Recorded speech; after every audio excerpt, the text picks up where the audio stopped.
No ar, Cartão de Visita News, o seu programa de entrevistas.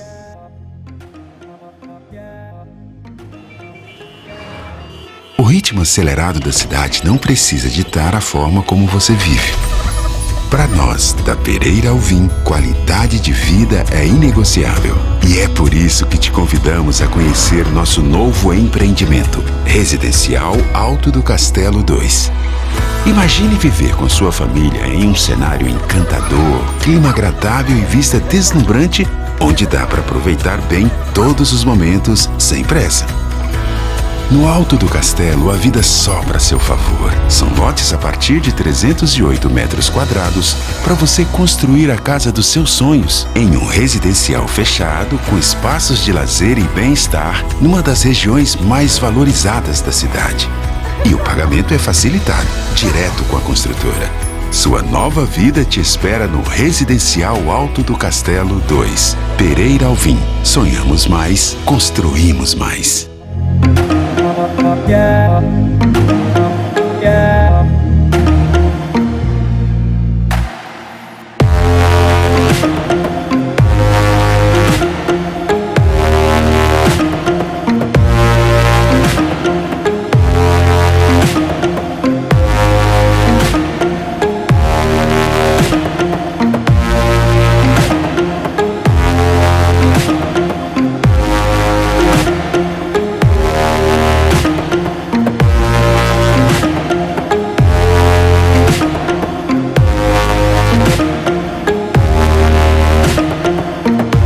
Cartão de Visita News.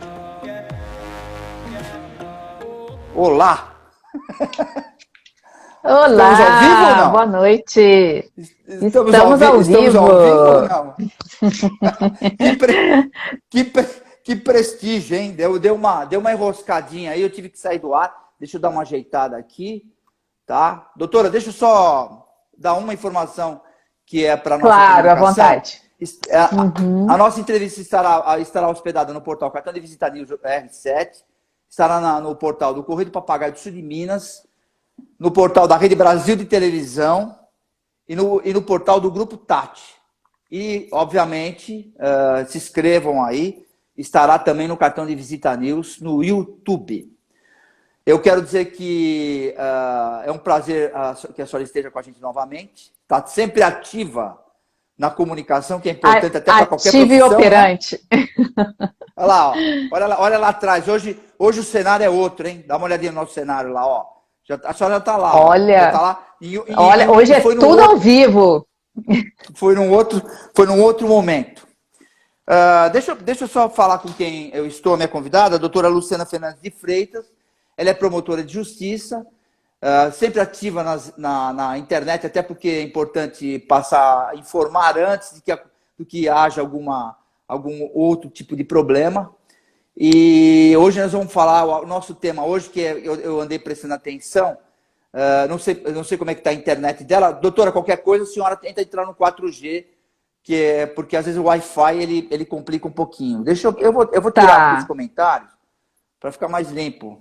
Tá, a senhora tá me vendo bem aí, não? Tá indo bem? Eu tô te vendo bem, tô te ouvindo bem, tá tudo bem para mim.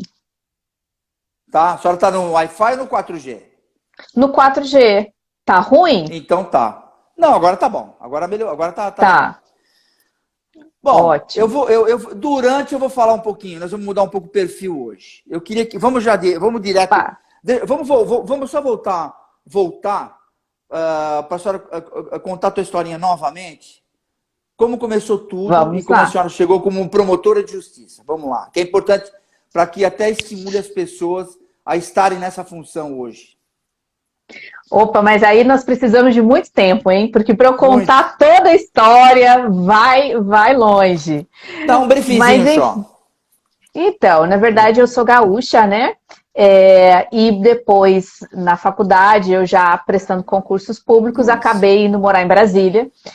E em Brasília eu terminei a faculdade e já segui trabalhando como advogada, como orientadora jurídica, e trabalhei no Ministério Público Federal como analista. E sempre, né, sempre gostei do Ministério Público, sempre achei importante promover a justiça, como o próprio nome diz, né, ter um perfil ativo, talvez isso se revele até hoje, né, nessa nova plataforma de rede social, e fui prestando concursos públicos. Minha primeira comarca aqui no Ministério Público do Estado do Mato Grosso foi Aripuanã, uma comarca, uma cidade muito linda, com pessoas maravilhosas, mas extremamente difícil o acesso. Eu não sei se alguém tiver curiosidade de entrar posteriormente, vai ver que, por exemplo, para percorrer 200 quilômetros, a gente leva 12 horas na época da chuva. Então, você já consegue imaginar a dificuldade disso, né?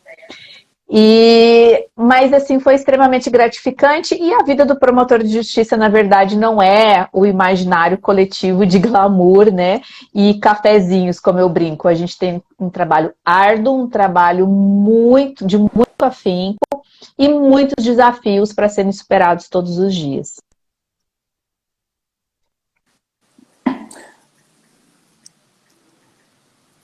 Tá tudo bem com a internet? Eu acho que deu uma travadinha na internet. É. A sua deu uma travadinha, mas pode continuar. A hora É para não ficar travando, né? Não, mas não tem problema. Se o teu áudio estiver bom, não tem problema da imagem. Apesar que vai para a TV também. Mas se por acaso eu perceber que parar, eu continuo falando. E para quem está nos assistindo, se por acaso cair, eu continuo aqui no ar, a senhora retoma, eu te chamo ou me chama que Combinado. Pode continuar. Então é isso, eu acho que eu acho que é isso. E eu incentivo todo mundo a seguir a carreira do Ministério Público. Nós precisamos de promotores de justiça, sim. Precisamos de pessoas dispostas, né, a trabalhar pela nossa população. Bom, doutora, a senhora está muito ativa na internet e eu me lembro que na última vez a gente falou exatamente o que a senhora comentou sobre a questão de concurso público, incentivando as pessoas como que seria importante até para a função. Obviamente, a gente sempre bate nessa mesma tecla aqui, que é importante que a pessoa tenha vocação também. Até porque eu costumo dizer que quem tem vocação e gosta do que faz, não trabalha, né, doutora? Eu costumo dizer isso. Quem gosta do que faz, faz bem. Eu digo diferente, meu querido amigo. Eu digo que quem gosta do que faz, trabalha 4 vezes mais, porque está sempre procurando coisas para trabalhar, né? Então, assim, mas é um trabalho com prazer, né? Claro, é diferente. Então, realmente tem que ter a vocação, né? Tem que ter a vocação. Como é que foi concurseira por 3 anos? Então, fui concurseira por 3 anos, está até na minha apresentação, né? Lá no Instagram. Eu vou falar sobre isso. Isso, é porque eu, durante o período em que eu era analista do Ministério Público da União, eu realmente falei, não, eu quero ser promotora, né? Eu quero estar no Ministério Público, eu quero participar desta nova construção, assim, né? Então, eu comecei a estudar. E aí, realmente, foram 3 anos dedicados aos concursos, né? Eu viajei para vários estados para fazer prova. São Paulo mesmo, eu fiz umas 2 vezes prova, consegui aprovação na primeira fase, e aí fui ficando na segunda. Enfim, e aí é a vida de concurseiro, né? E até que, aprovada aqui no Ministério Público do Estado do Mato Grosso, aqui já fiquei, né? Então, foram 3 anos árduos. Antes que eu vou repetir o que está no seu Instagram, quem eu sou, né? Eu vou falar em seu nome depois, mais tarde. Mas eu queria que como nós estamos agora numa partida aí, não é o nosso perfil, não é o nosso editorial, a gente não entra no mérito político, como sempre eu falo isso, eu friso isso. Eu queria que a senhora contasse o que a senhora está vendo de novo, né, na questão eleitoral, e que é o nosso tema, a participação das mulheres nessa história. Queria que a senhora falasse. Aliás, eu fiquei extremamente feliz com esse convite para a gente poder usar a sua audiência, que é fantástica, para a gente poder trabalhar esse tema, né? Inclusive, por coincidência, ontem eu recebi de uma grande amiga que deve estar nos assistindo um relatório da ONU sobre a violência contra a mulher na política, né? Nas eleições desse ano. Não no Brasil, mas no geral, né? E um dos destaques é justamente a importância da utilização das plataformas sociais, né, e da mídia para a gente informar, né, para se disseminar a informação. Então, eu acho que com esse seu convite, nós dois já estamos aqui contribuindo com as soluções dadas pela ONU, né? Mas a ideia de falar sobre isso, e eu tenho exposto um pouco isso no meu Instagram, não só falando de direito eleitoral para concursos, ajudando, né, o pessoal que está se preparando, mas também para a prática e para a população em geral. Por quê? O direito eleitoral, ele parece que está muito longe da nossa vida, assim como a política, né? Muitas vezes as pessoas falam, eu detesto política, né? A política não é para mim.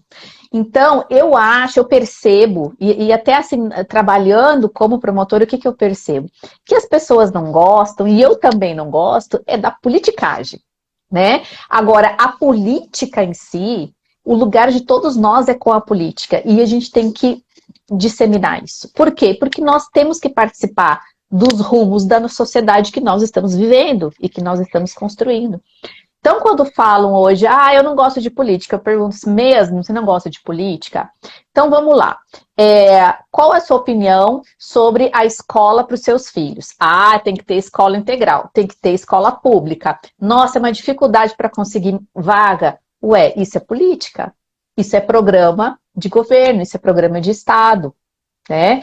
O acesso à saúde, né? Então, isso tudo faz parte da política. Né? Então, o que às vezes incomoda as pessoas, e a mim também, posso falar também, é a politicagem, né? Talvez essa questão de como que funciona aí os bastidores. Mas a política em si, ela está presente na nossa vida. E aí, é justamente aí que eu trabalhando com essa questão de mulheres e sempre, né, tentando informar bastante para poder também repassar a informação, eu comecei a unir os dois. Eu falei, gente, é através também da política, do direito eleitoral, do voto, enfim, de tudo isso, da representatividade, que as mulheres também vão avançar, né? Que a gente precisa ter esta mudança, né, na representatividade parlamentar, né? Então, se a gente for pensar, nós temos uma população, isso aqui do Brasil, né? 52% da população brasileira é mulher. Né? Eu sempre faço aquela velha piadinha, né, com meus filhos. Bom, eu estou contribuindo para as mulheres, porque eu tenho 2 filhos lindos e maravilhosos, né? Então, assim, nós temos 52% de mulheres. Agora, vamos olhar o nosso parlamento. Será que esses 52% estão, de fato, representados nesse parlamento? Né? Então, a mesma pergunta a gente pode fazer, por exemplo, com as pessoas negras, que elas não são minorias. Sabe o que acontece? A neurolinguística explica, mas também explica o seguinte, comportamento se muda. Uhum. Então, o que acontece? Na neurolinguística diz o seguinte, isso aí há muitos anos atrás, nós gostamos de pessoas iguais a gente. Então, o que acontece? Só tem homem lá, né, modo de dizer. Só tem negro lá, modo de dizer. Então, já é uma questão de comportamento, uma questão cultural que precisa e que está se mudando, eu acredito. Isso. E hoje se bate muito nessa questão da violência contra a mulher. Aliás, hoje vai para o ar, né, no Grupo Tática de Comunicação, o Dr. Caio Meluso, que é da violência contra a mulher e família, que eu gravei na semana passada. Eu assisti. E ele vai para o ar hoje. Então, o que acontece? Você vê, tá muito difundida essa questão. Aí toda hora você se explica. Até eu falei algumas coisas para ele, que eu sempre retomo em falar. Tá muito difundida essa questão, por incrível que pareça, né? Essa coisa da violência contra a mulher e a família, e a mulher sempre separada, essa questão de comportamento, né? Que nós gostamos de pessoas iguais a gente. Parece que seja uma discriminação e tal, e é o que a senhora está falando relacionado a política, mas pode continuar. A política, exatamente. Não é isso. Então, assim, a gente olha o nosso parlamento, a gente não vê, você disse, nós gostamos dos iguais, mas nós temos 52% de mulheres, e cadê as nossas iguais dentro desse parlamento? Nós temos 15% na Câmara, nós temos 12% no Senado, né? E nós somos 52% no Brasil todo. Então, assim, e é isso que reflete o quê? Não é só uma questão quantitativa, às vezes a gente fica, né, eu tinha também essa ideia, mas é só uma questão de quantidade, né, não é assim também. Não é, essa é a pontinha do iceberg. Por quê? Porque a gente ultrapassando essa questão da quantidade de mulheres, digamos assim, né, dessa representatividade numérica, começam a ser inseridas as pautas.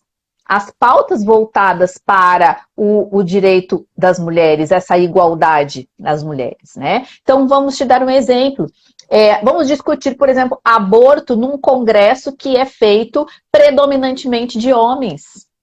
Seria completamente diferente, né, digamos assim, a visão e as discussões e as nuances se nós tivéssemos uma representatividade maior de mulheres, porque o aborto, ele, claro que reflete na família, no homem, etc., mas ele tem uma reflexão muito maior, um impacto muito maior para as mulheres, né? Então, é esse tipo de pauta qualitativa que também vai ser, né, reflexo do quantitativo de mulheres, né? Quer ver um exemplo? Teve muita discussão, algum tempo, agora há pouco tempo, né, sobre a questão da distribuição dos absorventes femininos, né? Deve ter acompanhado isso.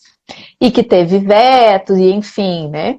Então, assim, a gente para pensar, bom, além da questão da pessoa, né, concordar ou não com a política, a gente tem que entender que isso é algo que, sendo discutido num plenário só por homens, não vai conseguir ter o alcance da importância daquilo em termos de direitos humanos para as mulheres, né? Então, assim, e aí a gente começa a ver as pautas do nosso Congresso ao longo dos anos, né? Não estou falando só de hoje, agora, né? A gente faz aí um histórico e a gente começa a perceber que são pautas, claro, tem coisas importantíssimas, mas acabam que são pautas muito voltadas para o masculino, né? Bom, quem está nos assistindo é a doutora Luciana Fernandes de Freitas, que é promotora, só quero dizer que ela é uma estudiosa e também está falando com habilidade, porque já trabalhou em Brasília, então ela conhece muito lá, ou estou enganado? Não, eu já trabalhei com direito eleitoral, inclusive trabalhando na vice-PGE, que é a Vice-Procuradoria Geral Eleitoral, né? E então já trabalhei lá e também já fui promotora eleitoral, né? Muito tempo. Então, assim, essas questões começaram a me chamar a atenção, né? O quanto o direito eleitoral, na verdade, ele está distante da gente por algum motivo, mas ele está muito presente na nossa vida, né? Então a gente precisa, eu acho que a gente precisa conhecer mais como que funciona, como que é o nosso sistema, né? Para a gente poder participar. A gente só consegue participar com qualidade daquilo que a gente conhece, né? Então é importante ter essa proximidade do direito eleitoral com a sociedade. A senhora participou também, tem um projeto onde a educação, a corrupção não tem vez. O que quer dizer isso? A gente já falou a respeito, mas eu queria que a senhora repetisse.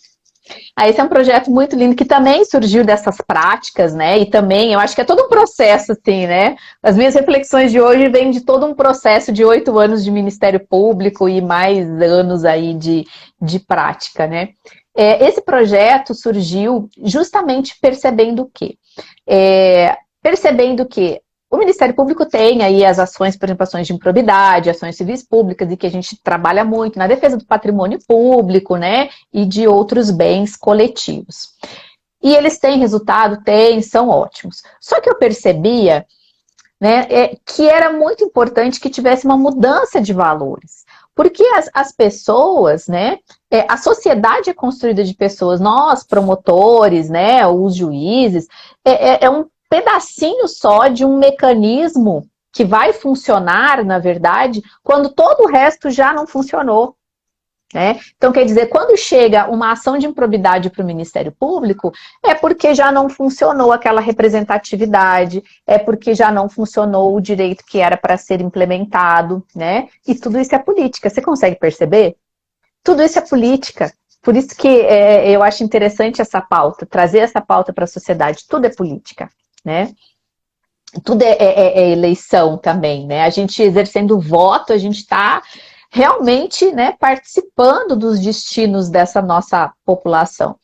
E aí, na época, eu comecei a perceber isso, eu falei, não, a gente precisa trabalhar com as crianças para que a gente consiga mudar pensamentos, difundir conhecimentos, né? Fazer uma mudança de paradigma com relação às questões públicas, né?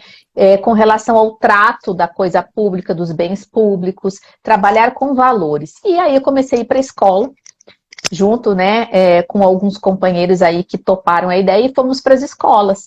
E a gente dava palestra e conversava e fazia. E aí fizemos um projeto, eu fiz esse projeto que se chama Onde a Educação, a Corrupção Não Tem Vez, que então a gente passa as informações para os alunos e eles fazem redação, eles fazem teatro e saem coisas belíssimas, belíssimas, da gente chorar, da gente se emocionar com o que essas crianças e esses adolescentes fazem, né? Então a gente estimula, faz uma espécie de competição entre eles, dá prêmios ao final, né?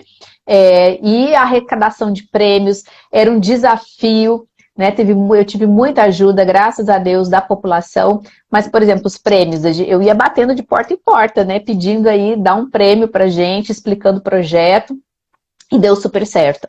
E aí esse projeto ganhou reconhecimento nacional, né? E por isso ganhou esse prêmio no Conselho Nacional do Ministério Público e na Fiesp, né? Em São Paulo. Doutora, a gente sabe que o juiz e o promotor, 99,9%, tem uma função independente. Com essa questão da pandemia, a gente tem observado que os seus colegas, inclusive colegas magistrados também, estão entrando na internet e estão sendo mais orientadores, vamos dizer assim. Eles orientam mais do que antes que você cometa algum equívoco. Já houve algum cerceamento relacionado à senhora ou algum outro colega de estar se expondo eu acho que, na rede social? Eu acho que isso é resultado exatamente, né, de anos de trabalho, no qual a gente percebe o quê? Que quando a pessoa, quando o indivíduo, ele acessa o judiciário, ele vai ao Ministério Público, eu digo que eu não estou lá para receber flores, eu estou lá para resolver problema. É todo dia problema, é toda hora problema, né? Então, quando a pessoa bate as portas do Ministério Público, bate as portas do judiciário, é porque tem um big problema atrás, tá? Então, tem um problema gigante atrás, né? Então a gente começa a perceber que, claro, a gente vai agir, vai atuar, vai ali tentar, né, botar o band-aid na ferida, né, vai cicatrizar, vai resolver aquela ferida, ok, mas a gente não quer que chegue a esse ponto. Então a gente começa a difundir informação e eu acho que é isso que tem imbuído também, né, o pessoal do direito a ir para a internet, a orientar, fazer vídeos, explicar, né, que é justamente para que as pessoas consigam entender mais, participar mais, né, da sociedade, assim, e evitar esses problemas, né. Agora acontece o seguinte, você tocou num ponto importantíssimo, né, nós temos diversas restrições, tá, não achem que é fácil ser promotor ou ser juiz. Isso acaba, não sei se acaba ou não, talvez já tenha sido feito a medida, a senhora continua aí, mas tem alguma coisa a ver com a lei orgânica, não? Que é a cartilha que vocês têm que seguir? Isso, nós temos diversas restrições, né? E, inclusive, uma delas diz respeito especificamente à questão eleitoral, que eu acho importantíssimo tocar nesse ponto, que eu não sei se vocês sabem, mas, por exemplo, um promotor de justiça, ele não pode ser candidato. Ele não tem a capacidade eleitoral passiva. Ele precisa pedir... Tem uma data, né, que mudou essa lei, né? De 88 para cá, parece. Isso. Ele precisa pedir exoneração, ele precisa largar o Ministério Público, ficar, né, um período afastado para poder se candidatar, né? O que não ocorre, por exemplo, com a carreira policial hoje em dia. Então, por isso que a gente vê uma crescente, né, de delegados, enfim, sendo candidatos. Eles continuam delegados e podem se candidatar. Então, vejam o tamanho do cerceamento que nós temos essa restrição até de um direito da cidadania, né? E isso aconteceu o quê? Com o advento da Constituição, né, isso foi determinado. Quem entrou no Ministério Público antes da Constituição, é isso que você está trazendo, aí podia optar por sair e se candidatar, mas continuava, né, no cargo. Agora, depois não pode mais, a gente tem que exonerar, né? Então, é mais ou menos, sem polemizar aí as ideologias, que aconteceu agora com o procurador Deltan, ele exonerou, né, e já está lançando a sua candidatura. Então, assim, exonerou, né. Agora, isso é complicado porque, vejam bem, agora com as mudanças do Código Eleitoral, que há um processo de reforma do Código Eleitoral que está sendo votado, né, e veja como tudo é direito eleitoral, você está vendo? Como a gente diz que não gosta, mas a gente gosta. Então, assim, e aí nesse processo de reforma, o que está acontecendo? Estão colocando uma quarentena, né? Impedindo os promotores e juízes de serem candidatos por um período, por exemplo, 4 anos, aí já discutiram até 8 anos, enquanto que uma pessoa que tem uma condenação criminal pode ser candidata. Não, eu, na minha opinião pessoal, tá? Não vou entrar no mérito, como sempre não entro no mérito, até para não ter lado. Mas eu acho, é aquela questão que estão querendo fazer. Como teve uma repercussão internacional, que foi cerceado, independente de quem quer que seja, eu até entrevistei o Moro aqui, que também é o mesmo caso. Acompanhei também. Até falei para ele, inclusive, mas aí acabou caindo a live, teve um problema, ele estava no Paraíba e tal. Se foi imaturidade dele de ter ido para lá e ter largado a função de juiz e tal, que eu acho assim que tem que ter o peso e medida, tem que saber mais a sua vocação, para que lado você vai. Então há uma repercussão internacional que você acaba se expondo e sendo reconhecido, acaba largando a função, e aí a senhora promotora de justiça, que a caneta pesa, que prendeu um monte de gente, eu estou falando aqui, nós dois, a senhora é uma pessoa séria, conhece segurança pública, corrupção, a senhora vai para lá, é por isso que não quer, né? A senhora vai para lá porque, independente da senhora largar sua função de promotora, que está estabilizada, que ganha mais ou menos, vamos dizer assim, que tem né? A senhora vai para lá para ser política, sabe que também no primeiro momento vai incomodar. Então, é por isso que estão tentando mexer nisso também, quer dizer, não dão foco. De 88 para trás pode, daqui não pode, mas a senhora sai, larga um grande negócio e vai para um outro, incomoda. Então, eu queria saber até que ponto a senhora poderia comentar sobre isso. E na verdade, além disso, né, então quer dizer, a gente já tem essa, digamos, punição de largar o cargo, de ter que largar o cargo e o seu salário e a profissão. Porque a gente não ganhou isso dormindo. Se a pessoa é promotora ou juiz, ela ralou muito para chegar. Ela ralou muito, gente, né? Então, assim, não é de graça. Não foi fácil e ninguém ganhou isso dormindo, né? Então, já é uma espécie de punição, você tem que largar e exonerar para poder candidatar. Aí agora ainda querem piorar, né? Porque ainda querem que você largue, exonere e fique 4 anos. Não, deixa eu fazer um comentário sobre isso. Vamos supor que a senhora pudesse ser política, candidata, como promotora, tirando a lei de 88 para cá. A senhora não acha que a senhora seria uma pessoa muito mais importante estando lá e continuando como promotora? Porque 2 motivos. O primeiro, pelo conhecimento técnico e profissional que a senhora tem. E segundo, que a senhora vai preservar a sua função de promotora. A senhora não vai escorregar. É muito difícil acontecer isso. Entendeu? Então, eu acho que eu entendo, exatamente, e é perfeita essa sua análise, por quê? Porque enquanto a pessoa está, por exemplo, ocupando o cargo de promotora, ainda que ela poderia se afastar das atividades, claro, para concorrer, e enquanto tiver parlamentar, digamos assim, não está exercendo. Mas, veja que se realmente, como você disse, você não ia escorregar.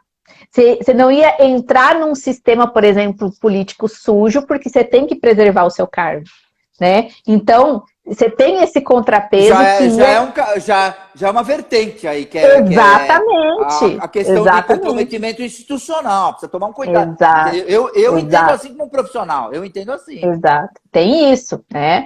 E agora, assim, São Paulo também por exemplo, você me pergunta... Às vezes você não acha que poderia contribuir mais sendo, por exemplo, né, tendo um mandato do que como promotor? Às vezes sim, eu acho que depende muito daquele momento, das suas ideias e de como você quer influenciar, né? Por quê? Porque eu posso contribuir enquanto promotora ali nos processos, na minha função, em tudo aquilo que eu estou, né, atuando, claro, e tem muita coisa para fazer. mas eu posso contribuir como um todo, com uma política, com uma agenda nacional, né, trazendo essa experiência. Então, talvez, né, e isso acontece muito. Você vê delegados, defensores, enfim, procuradores, todos têm essa função, eles têm essa vontade. A gente vê um aumento, por exemplo, a bancada, né, como se diz assim, a bancada da bala, né? Você vê um aumento expressivo de anos atrás para cá. Por quê? Porque aprenderam um pouco com a prática e querem, então, expor, digamos, numa agenda nacional. Agora, o Ministério Público é impedido de fazer isso. Na realidade, a impressão que passa que é difícil. Você passou num concurso, estudou, se especializa, vira técnica, decide a vida das pessoas e em certo momento, a politicagem, como a gente falou aqui, acaba desmotivando. Você fica desmotivado. Então, o que acontece? Se você é uma pessoa ativa e tem esse conhecimento técnico, inclusive essa comunicação toda, você gostaria, literalmente, eu estou dizendo que é o caso aqui, de estar lá para dividir isso e tentar até frear algumas coisas que estão exacerbando aí e o que está certo continuar, enfim, você quer contribuir, né? Você quer contribuir. Então, acontece isso mesmo, né? Tem isso. Né? Porque, gente, assim, a gente não consegue exprimir em palavras e em tão pouco tempo o tanto, né, o quanto a gente aprende sendo promotor, sendo juiz, sendo defensor, etc. Por quê? Porque nós lidamos realmente com todos os problemas da sociedade. Né? Então, você senta para conversar, não tem problema que alguém te exponha que eu, enquanto promotor, que um juiz, que um defensor, já não tenha visto no trabalho.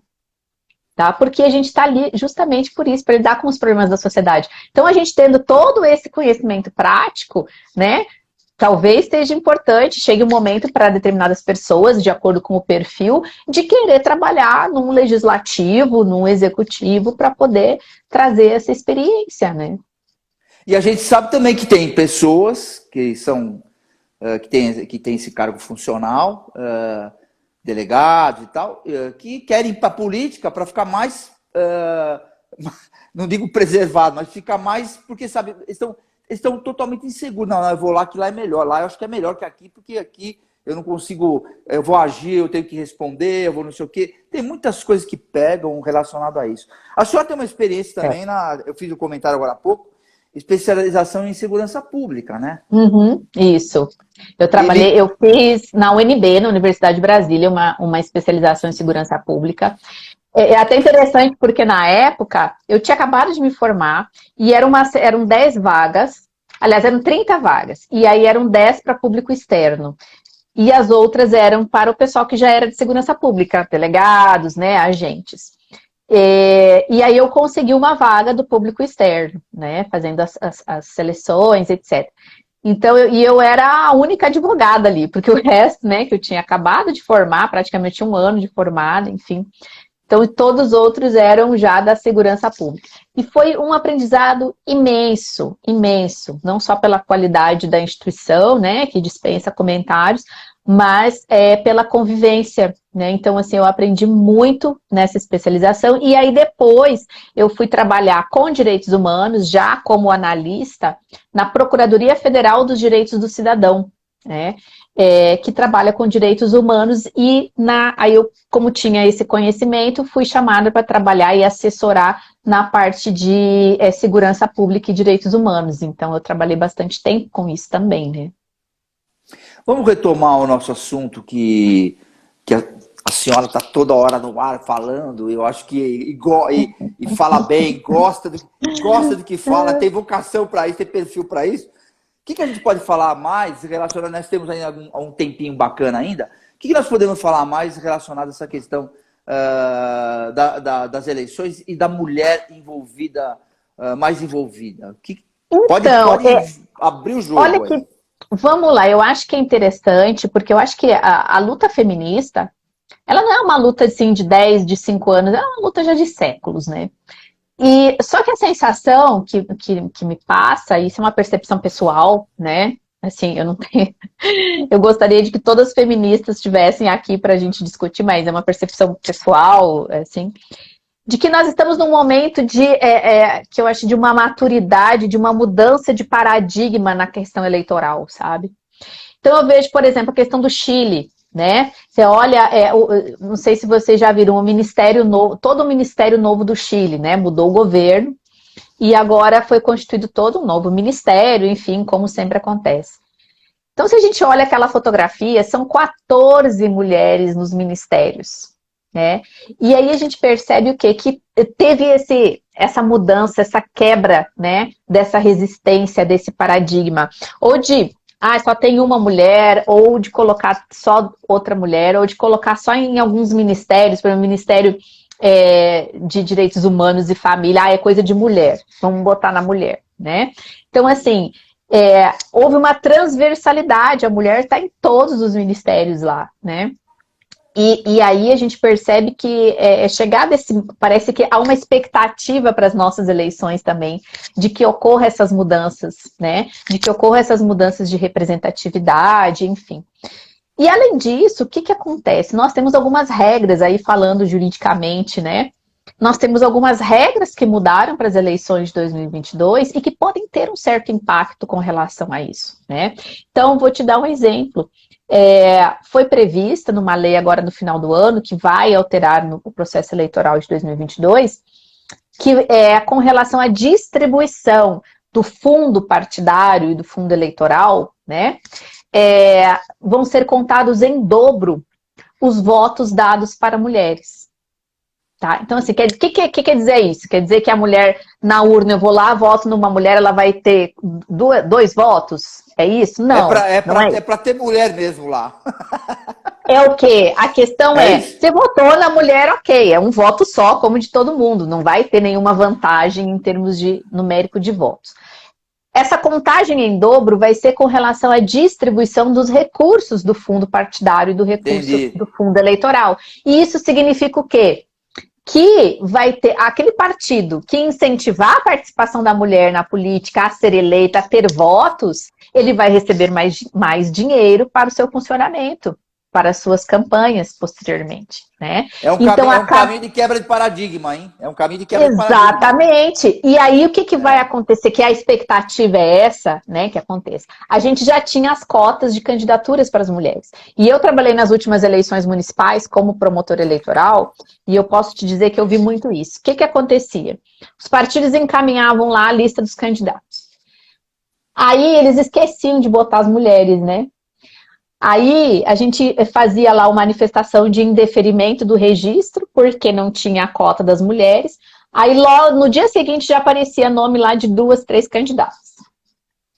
Né? Só que a gente percebia, né, e fazia investigação nesse sentido, que eram candidaturas laranja, que era só para preencher, né? Só para preencher aquilo, o mínimo que a lei exigia de participação das mulheres. Então a gente está, assim, a grande expectativa é que essas alterações, elas acabem dizendo, opa, peraí, que agora a mulher, ela vai ganhar em dobro. Então não é só para preencher o nome lá e compor a lista dos candidatos, ela vai ter que batalhar para ser eleita, porque se ela for eleita, né, vai ser bom para o partido, porque o partido vai ganhar mais recursos do financiamento, do fundo eleitoral e do fundo partidário, né? Então vai quebrar esse paradigma, de repente, né? É o que a gente espera também, né? Um dos efeitos positivos, né? E isso também com relação à candidatura de negros. Negros e mulheres terão esse voto em dobro para distribuição do fundo eleitoral e partidário. Doutora, quando se fala em cota, eu não sei qual é o entendimento, mas a gente começa já a ficar meio... já é uma coisa, é uma prática já há algum tempo. Eu até vou fazer um comentário que não tem nada a ver, mas para misturar as coisas. Um promotor de justiça uma vez estava comigo num avião e a gente veio de Chicago num congresso, porque eu sou membro da Associação Internacional de Chefes de Polícia Americana. E ele também era membro, tinha alguns delegados federais que também participavam todo ano, e a gente tinha um encontro todo ano, e eu fazia a representação institucional de um grupo de televisão. E ele entrava no avião e falava assim, mas esse negócio, não tem nada a ver com o assunto, mas vamos falar de cota e discriminação. Esse negócio de os caras cobrarem para você sentar num banco mais espaçoso, isso para mim é discriminação. Ele falava para mim. Eu falei, mas eu falava para ele, mas doutor, acontece o seguinte, então quem vai na primeira classe também é discriminação. Eu falei, não, aqui é o seguinte, aqui é tudo igual, tá vendo? Os bancos são todos iguais, só tem um espaço maior e eles cobram por esse espaço. Aí depois ele falou, a mesma coisa é a questão da faculdade.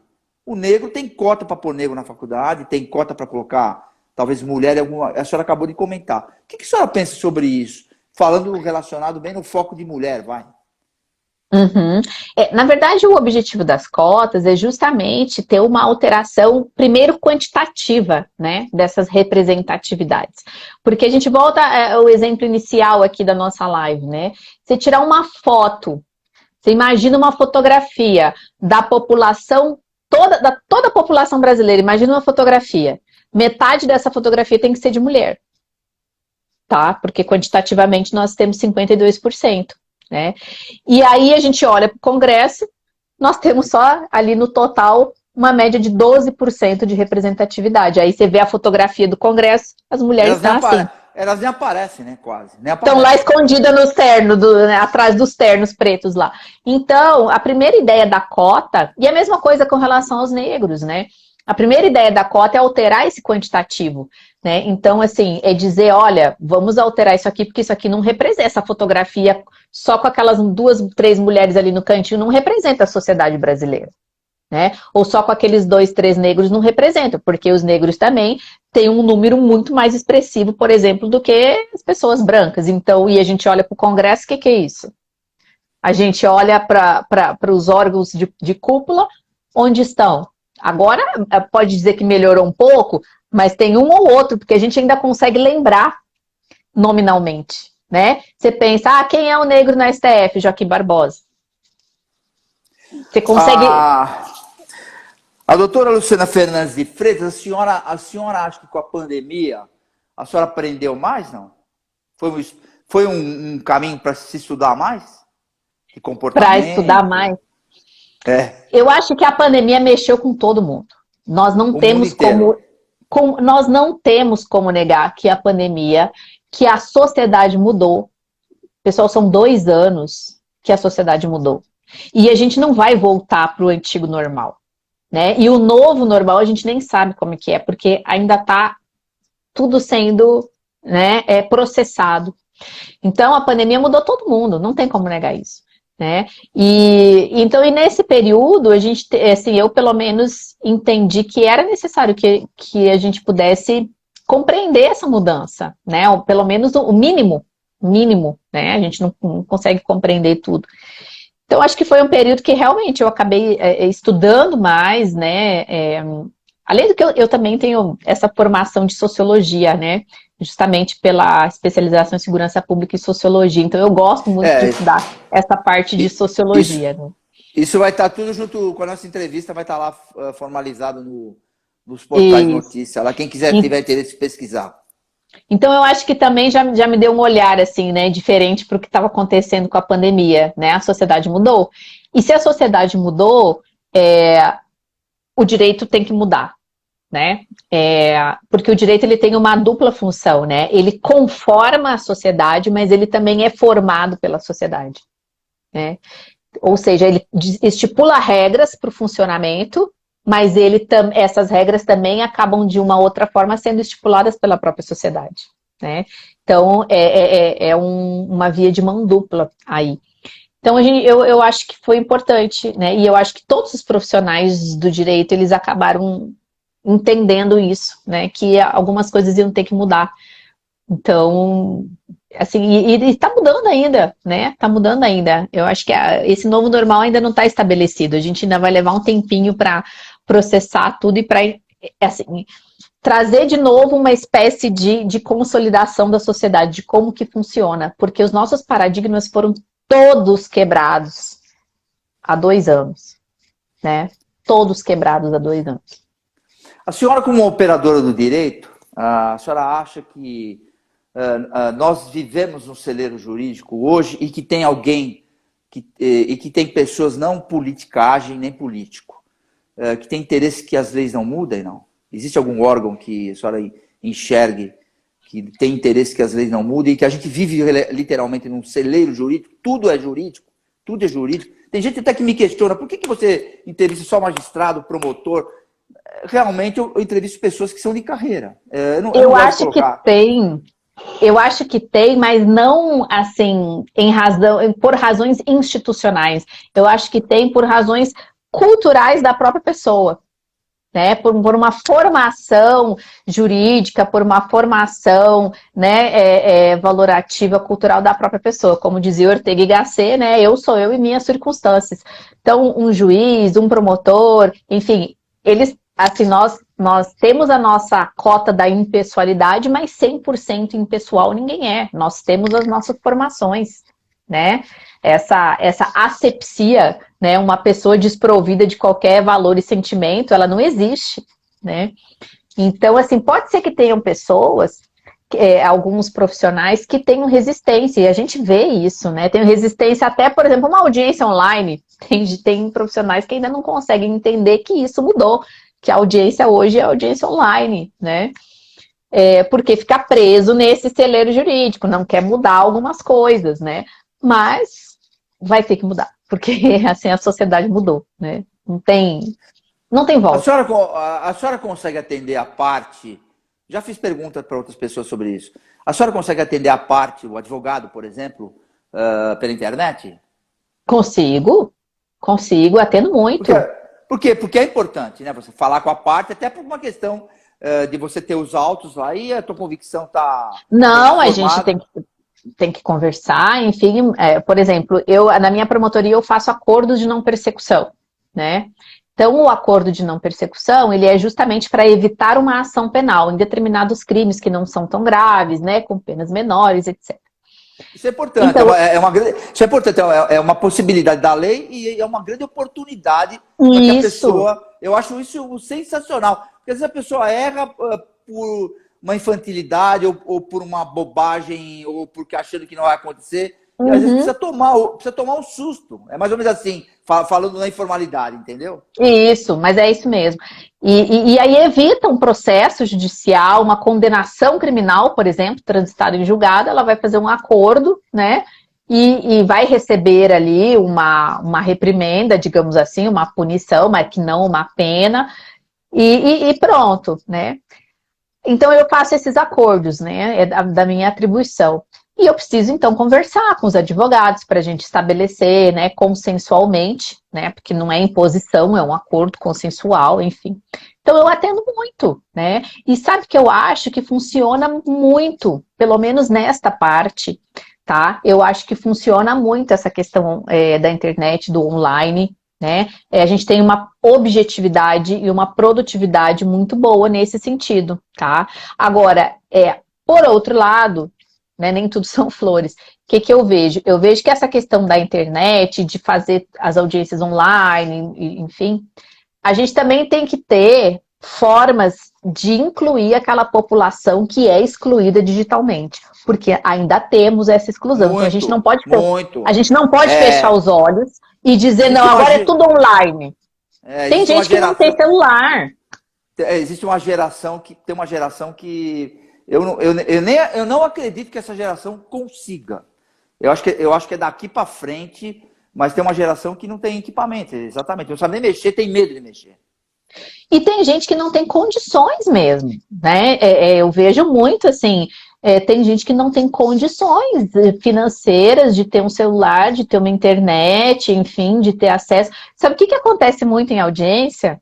Aqui, pelo menos, né, onde eu atuo, eu vejo que acontece muito. O pessoal acaba indo para restaurante para pegar o Wi-Fi do restaurante para poder entrar na audiência. É verdade. É verdade. Por quê? Porque não tem um 4G, né? Não tem um Wi-Fi na sua casa de uma banda larga, de fibra ótica.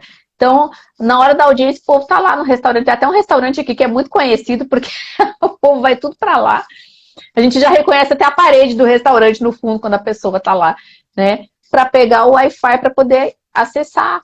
Então, essa ainda tem condições, tem gente que não tem, né? A gente tem que levar a população rural. O Brasil, a gente acaba, né, sei São Paulo, eu, por exemplo, vim de Brasília, então a gente acaba pensando que o Brasil é isso, né? Só que o Brasil não é isso, né? O Brasil, ele tem realidades completamente distintas. Então, eu acho que, assim, é um grande desafio. Precisa avançar no uso da internet? Precisa, acho que funciona, é bom esse sistema online, dá produtividade, tá? Eu sou super a favor de fazer as reuniões online, de fazer audiência online, mas a gente não pode, tem que criar mecanismos, tá, com relação a essas pessoas, né? Então, por exemplo, eu não posso dizer, não vou atender ninguém na minha promotoria, agora é só online.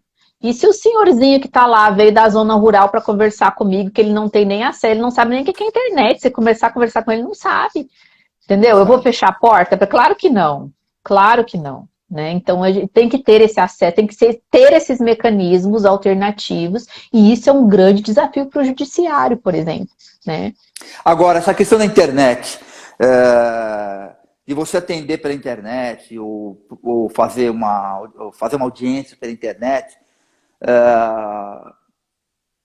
você precisa estar uma percepção bem apurada, porque fica, entre aspas, um pouquinho frio, em contrapartida você tem aquela... Eu acredito que o promotor e o magistrado, numa questão de audiência, por exemplo, o ser humano em geral, ele consegue fazer uma leitura corporal. Quando você está na internet é de uma maneira, quando você está pessoalmente é outra maneira. Como é que você consegue separar isso? Não, mas a gente acaba que na internet a gente também consegue, né? Ter esse alcance. Ainda bem, né? Ainda bem. A gente consegue ter esse alcance, né? De ver, por exemplo, às vezes uma testemunha está prestando depoimento, a gente consegue ver se tem alguém do lado, sabe? Assim, tentando às vezes induzir. Você consegue perceber essas coisas, né? Então, assim, eu acho que esse aí não vai... Agora, olha que interessante, passando aqui para as eleições e também sem polemizar com relação a ideologias, né? Mas olha que interessante. O nosso sistema eleitoral todo também já usa internet, né? Sistemas online, de fazer títulos, de votar. Você pode, né, fazer tudo pela internet hoje, né? Então, vejam que a gente não tem como escapar, não só na área jurídica, mas a gente faz Pix, a gente manda dinheiro pela internet, a gente faz tudo pela internet. A gente, né, tira documento pela internet, você registra boletim de ocorrência na internet. Então, você vota, né, e o voto é eletrônico, não é pela internet, né? É diferente, são concepções diferentes. Então, assim, a gente pode até fazer lá a questão do título online.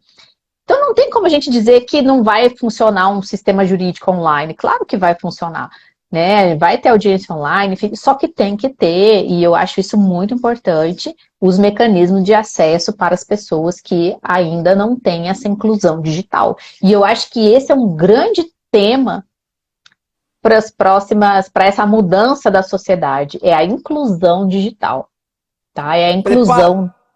Prepara um colega ou uma colega, doutora, para a gente entrar numa live, até para aproveitar a nossa audiência, que é grande, e a frente de comunicação que isso vai depois e fica hospedado, até para informação, até para sustentação jurídica, eu diria assim.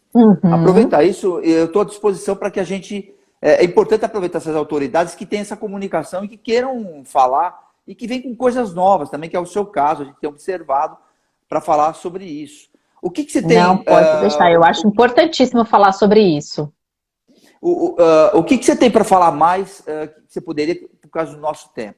O que você poderia falar mais? Tá acabando já? Parece que começou agora. Nós temos aí uns 5 minutos ainda, mas eu queria... Então, deixa eu dar um recado aqui. Eu quero agradecer o grupo, a Pereira Alvim Consultora, que é nosso apoiador cultural, SG Acessórios Atelier. Eu quero dizer que a nossa entrevista estará hospedada no portal. Tá chique aí, doutora? Tá chique, hein? SG Acessórios, tá? Obrigado. Imagina, obrigado pelo prestígio aí. Eu quero dizer que nós estaremos hospedados no Grupo Tata de Comunicação, no portal da Rede Brasil de Televisão, no portal do Cartão de Visita News R7 e no Correio do Papagaio, no sul de Minas. Estaremos retransmitindo essa live na próxima quinta-feira, às 0 horas, e no domingo posterior, às 11 horas da manhã, a senhora pode acompanhar pelas multiplataformas, que é Facebook. Olha que coisa boa. Então assim, e estará hospedado, obviamente, amanhã ou depois, já estaremos já editado para o YouTube, no Cartão de Visita News. Entrem lá e dêem seu like. Doutora, complemente aí a nossa conversa, depois eu vou fazer a última pergunta para a senhora. Eita.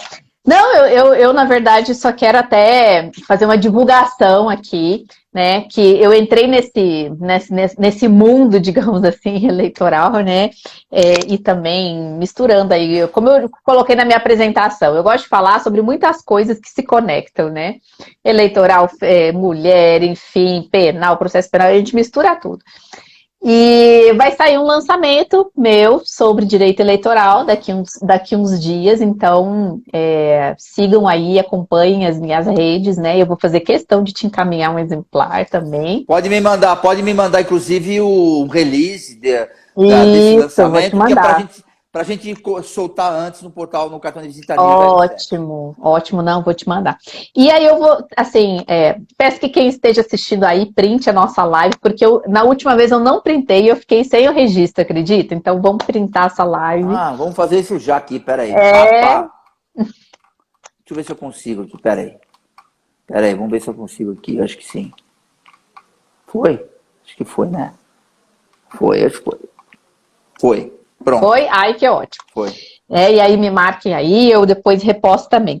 E eu vou terminar dizendo o que eu não sei falar direito o nome dela, Chimamanda, né? É uma africana uma feminista que escreve muito bem, fica a dica do livro dela, não estou ganhando nada com isso, mas eu acho que é importantíssima a disseminação, né, da informação. Sejamos todos feministas. Tá? Eu acho que as pessoas têm vergonha de dizer que são feministas, né? O termo feminista ele já foi visto de uma forma muito pejorativa por muito tempo, né? E tem que desconstituir isso, né? Nós somos feministas, então sejamos todos feministas. Sejamos todos irmãos, do livro né? dela. Não esquecemos dos nossos irmãos espirituais também. Sejamos todos irmãos, é isso mesmo. Deixa eu fazer a última pergunta para a senhora. Eu tinha mais pergunta para fazer, até para essa questão de você ser gaúcha e estar morando num lugar... Eu acredito, até comentei sobre isso hoje num assunto que saiu, que numa certa parte do sul muda o Brasil, em certo ponto, até por causa da cultura e tal, sem discriminação nenhuma. Mas eu vou fazer a última pergunta para a gente encerrar literalmente, para a gente coloque os nossos anunciantes que dão apoio cultural há muito tempo. Eu vou para quem a senhora, a Vossa Excelência, hoje você não me pega. Hoje você não me pega. Mas desse tamanho o cartão? Vamos lá. Vamos lá. Então, hoje, sabe para quem que eu vou entregar meu cartão de visitas? Para quem? E assim, super feliz. Para nossa querida conhecida e amiga juíza Carolina, que eu espero que ela esteja assistindo aqui essa live. Que é jornalista também de formação. Exatamente. Porque ela também ela é bem focada também na internet. Ela tem um canal lindo ali, porque ela faz justamente isso. Ela conversa, o direito, ele não está longe das pessoas, né? O judiciário não está longe, o Ministério Público, nós estamos aqui.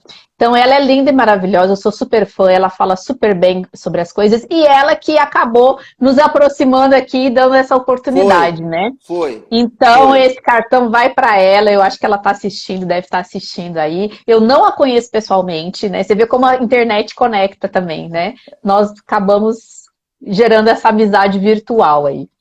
Você vê, eu tenho uma relação muito grande com a Pamage, com a MB, de alguns anos já, por uma questão institucional.